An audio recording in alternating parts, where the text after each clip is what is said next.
প্রতি গ্রাম ভেজিটেবলসের দাম 99 পয়সা মাত্র। তো আজকে কিন্তু কবজি ডুবিয়ে ভেজ নন ভেজ সবই খাবো। হ্যালো ইব্রান, আসসালামু আলাইকুম।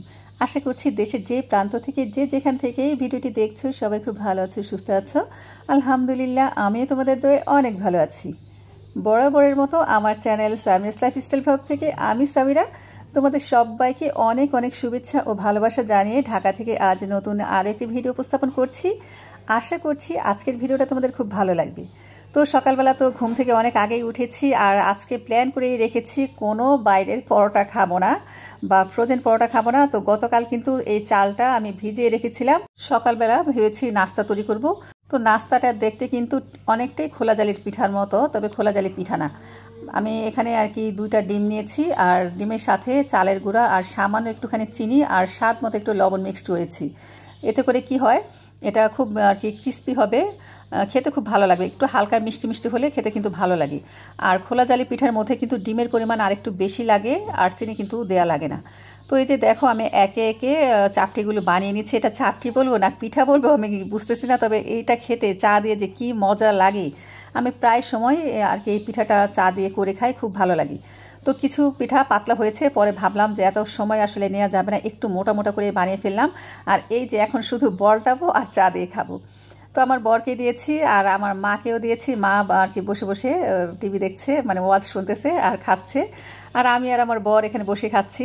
সাথে তো আমার চাল ভাজা আছে, আর চাল ভাজার সাথে আজকে আরও একটা জিনিস অ্যাড করেছি, সেটা হচ্ছে খই। খই কিন্তু আমি কয়েকদিন আগে কিনে রেখেছি, যে ভেবেছিলাম ওটা দিয়ে আমি জয়নগরের মোয়া করব, এই কারণেই খইটা এনেছি। দেখি এখনও আর কি খই তো আছে, কিন্তু খোয়া ক্ষীর দরকার, খোয়া ক্ষীরটা নেই। এখন খোয়া ক্ষীরের বিকল্প হিসেবে কি দেয়া যায় সেটা নিয়ে একটু ভাবনা চিন্তা করছি। তো সকালবেলা কিন্তু নাস্তা খেয়েছি, এরপরে বিছানাপত্র গুছিয়ে ডাইরেক্ট রান্নাঘরে চলে আসছি। রান্না কিন্তু অলরেডি আমি বসিয়ে দিয়েছি, আর আমার মা পট করে এসে আর কি ভাজি কাটা শুরু করেছে। বারবার বলে শুধু কি কাটবো দে, কি কাটবো দে।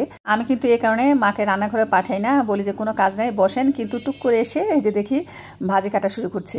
যাই হোক, এদিক দিয়ে মা পাতাকপি ভাজি করছে, আর ঘরের মধ্যে 2টা শালগম ছিল, ভাবলাম শালগম 2টা দিয়ে দিয়ে আজকে আলু দিব না, সাথে তো মুরগির মাংস আছে। আর আজকে ভুনা করবো হচ্ছে চিংড়ি মাছ। গতকাল যে চিংড়ি মাছটা এনেছিল সেখান থেকে তো অর্ধেক আমি খোসা সমেত ভুনা করেছিলাম, আর আজকে ভুনা করব খোসা ছাড়া। আমার বর বলে কি যে চিংড়ি মাছ ঘরে বেশি দিন রেখে খেও না, নষ্ট হয়ে যাবে। মানে খোসা থেকে কেমন যেন ভিতর থেকে লেগে যায়, শুকায় যায়। যে কোনো মাছে আসলে বেশি দিন ফ্রিজে রেখে খাওয়া ঠিক না, যত তাড়াতাড়ি খাওয়া যায় ততই ভালো, একদম স্বাদ পুষ্টি সব কিছুই বজায় থাকবে। তো এই যে দেখো, চিংড়ি মাছটা কিন্তু আমি হালকা শ্যালো ফ্রাই করে নিচ্ছি আর সরিষার তেলে ভাজতেছি। তো আমার প্রিয় বন্ধুরা, আমি জানি না এতক্ষণ ধরে কারা কারা আমার সাথে আছো, তবে তোমরা যদি এতক্ষণ ধরে ভিডিওটি দেখে থাকো, প্রথমেই একটি লাইক দিয়ে তারপরে সম্পূর্ণ ভিডিওটি দেখো, এটা তোমাদের কাছে আমার একটা রিকোয়েস্ট। আর যারা যারা আজকে আমার চ্যানেলে নতুন ভিজিট করছে বা ভিডিওটি দেখছো, তোমাদের কাছে যদি দেখতে দেখতে ভিডিওটির কোন একটি অংশ ভালো লেগে যায়, সেই অংশটির জন্য হলেও চ্যানেলটিকে সাবস্ক্রাইব করে আমার পাশেই থেকে যেও, সাথে থাকা ছোট্ট বেল বাটনটি অল অন করে দিও। এতে করে আমি যখন কোনো নতুন ভিডিও আপলোড করব, সবার আগে নোটিফিকেশান তোমার কাছে পৌঁছে যাবে। চাইলে কিন্তু তুমি তোমার সুযোগ মতন যখন খুশি তখন দেখে নিতে পারবে। আর যারা যারা সাবস্ক্রাইব করে আমাকে এত দূর আনতে সহায়তা করেছো, তোমাদের জানে মনের অন্তঃস্থল থেকে অনেক অনেক দোয়া, ভালোবাসা আর অনেক অনেক সম্মান। আজকে কিন্তু 3টা বার্নার জ্বালিয়ে কাজ করছি। এক চুলায় দিয়েছি চিংড়ি মাছ, আরেক চুলায় দিয়েছি ভাজি, আরেক চুলায় হচ্ছে তরকারি রান্না করছি। আসলে গ্যাস যদি থাকে, মোটামুটি টাইপেরও যদি থাকে, তাহলে কিন্তু দেখা যায় রান্নাটা তাড়াতাড়ি হয়ে যায়। তো 2 দিন ধরে, আজকে না 2 দিন না, আজকে 3-4 দিন ধরে গ্যাসটা মোটামুটি থাকছে, এই কারণে কিন্তু আমার রান্নাগুলো খুব তাড়াতাড়ি হয়ে যাচ্ছে। না তো দেখা যায় এক চুলায় রান্না করতে করতে না অনেকটা সময় লেগে যায়।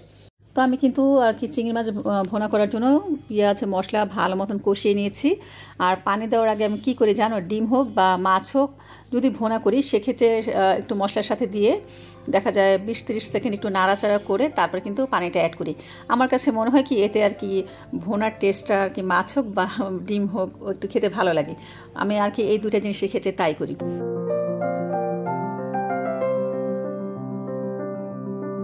তো এদিক দিয়ে কিন্তু চিংড়ি মাছের পানি দিয়ে দিলাম, গরম পানি অ্যাড করেছি, আর তরকারির মধ্যে গরম পানি অ্যাড করেছি।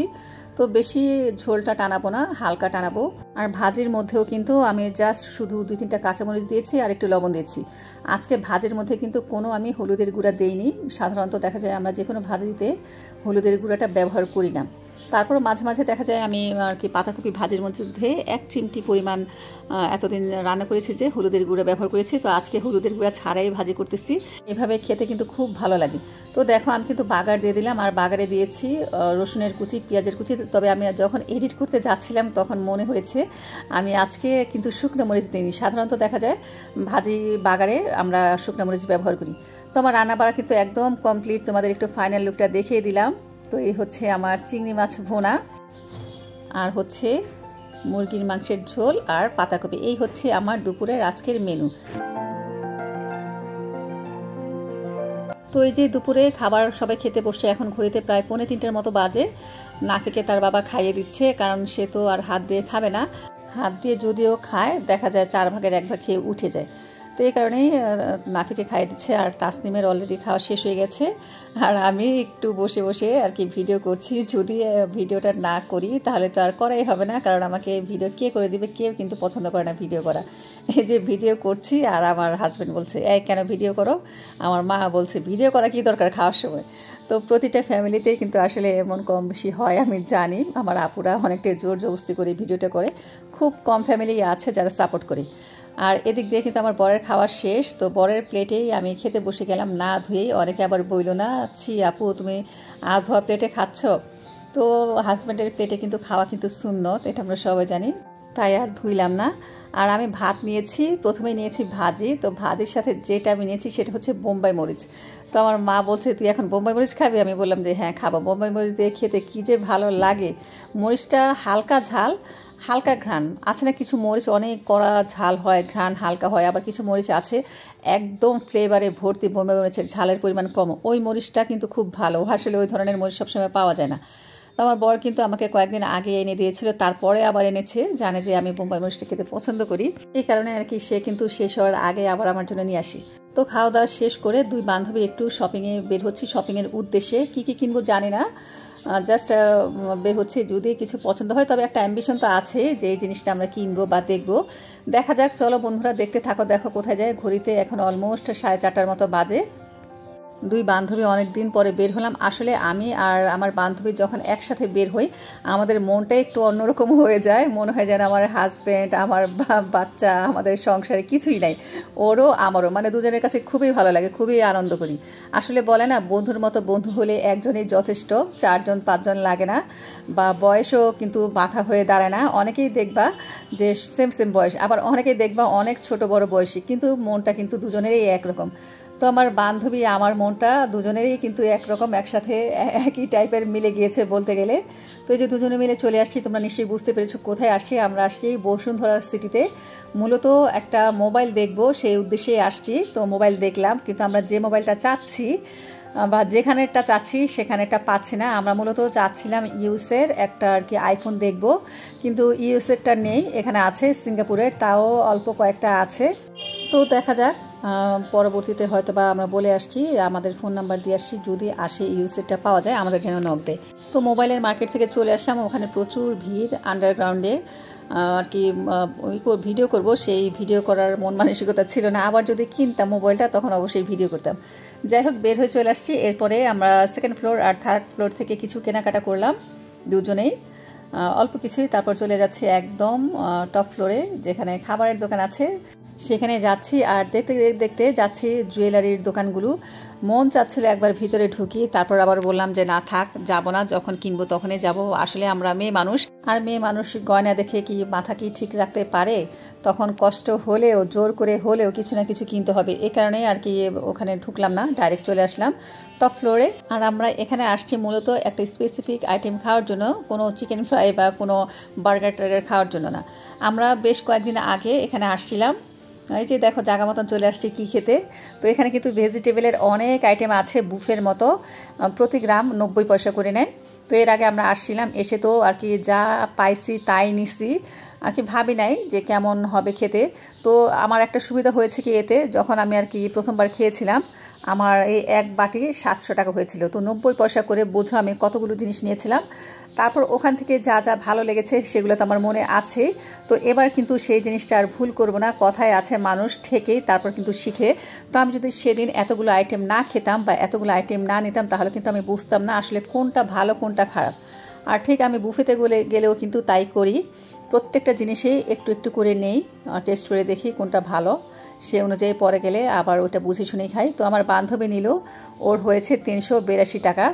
এবার আমার পালা, তো আমি কিন্তু অত কিছু নিব না, আমার কাছে গতবার যা যা ভালো লেগেছে আমি ঠিক অতটুকু জিনিসেই নিব। আর খাবার আসলে ওয়েস্ট করে লাভ নেই, যতটুকু খাওয়া যায় ততটুকুই নেওয়া উচিত। আর এখানে কিন্তু বিফের কোনো আইটেম নেই, সব চিকেন দিয়ে করা, তো আমি চিকেনের আইটেমগুলোই নিচ্ছি, সাথে সালাদ আছে, সবগুলোই অবশ্য সালাদের আইটেম, যাই নিব না কেন। তো এই যে এখানে চানা আছে, তারপর হচ্ছে চিকেনের ভেজিটেবল আছে, বিভিন্ন আইটেম আছে, চিকেন উইংস আছে। তো আমার যা যা পছন্দ সেখান থেকে তাই নিচ্ছি।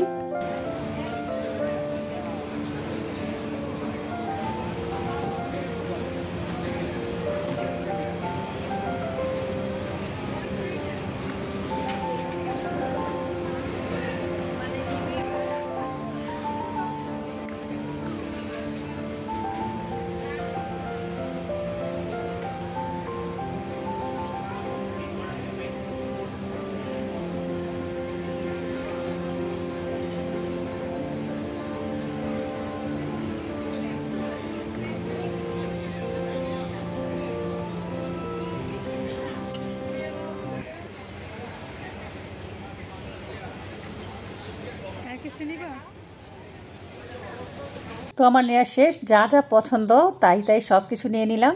তো এখন ওজনটা মাপবো, দেখা যাক কতটুকু হয়েছে।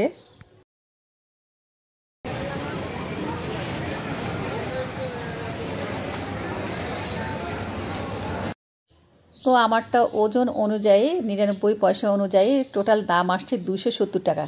তো এই যে এখন দুই বান্ধবী নিলাম, ওখানে বসার তো বিশাল স্পেস আছে, তো এখানে বসে এখন আরামসে খাবো। গতবার আইসা ইচ্ছা মতো নিছিলাম, নেওয়ার পরে দেখে খেয়ে মজা লাগে না, এই কারণে একদম বাইসে দেখি কেমন লাগে।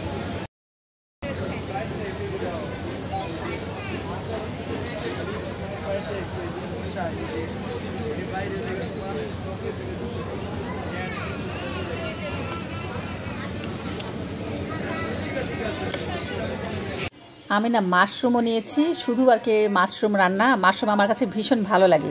আর অনেক খাবারের সাথে কিন্তু মাশরুম ছিল, কিন্তু এত খুঁজে খুঁজে কে নিবে, যেহেতু পছন্দ আর মাশরুমটা দেখতেও ভালো ছিল তাই মাশরুম নিয়েছি। তো মন ভরে খেয়ে পেটটা ভরে গেছে। আর আসার সময় আমরা চেয়েছিলাম একটু ড্রিঙ্কস খাবো, কিন্তু আর কি সন্ধ্যা হয়ে গেছে, দেখো বিকেলবেলায় ঢুকেছি, বের হয়েছি সন্ধ্যায়, তো বাসায় চলে আসছি, ড্রিঙ্কস আর খাওয়া হয়নি, এটা ইনশাল্লাহ আরও অন্য একদিন খাবো। তারপর বাসায় এসে দেখি আমার বড় বোন ও মার জন্য চিকেন উইংস আর কি ভেজে নিয়ে আসছে। আর আমি আসার সময় দেখো কি এনেছি, অনেকগুলো আইসক্রিম এনেছি। এই আইসক্রিমটা খেতে তো ভীষণ মজা। আর ছোট্ট একটা মিনি দই কাপ এনেছি, এটা আম্মার জন্য, মানে আমার মায়ের জন্য, আর তাসলিমের জন্য একটা আর কি কিটক্যাট এনেছি। তো এখন এসে দেখি আপা চা বানিয়েছে, তো এখন আমরা চা খাবো। বাইরে অবশ্য চা খাওয়া হয় নাই, তাই মনটা চাচাও করছিল। আর ঘড়ির কাঁটা এখন ঠিক 8টা বাজে, বাসা থেকে বের হয়েছি 4:30টার দিকে, আর ফিরছি 8টার দিকে। আসলে এমনই সময় কখন দিয়ে যে গড়িয়ে যায় বুঝতে পারি না। তো আজকের মতো এই পর্যন্ত, সবাই ভালো থেকো, আল্লাহ হাফিজ, আসসালামু আলাইকুম।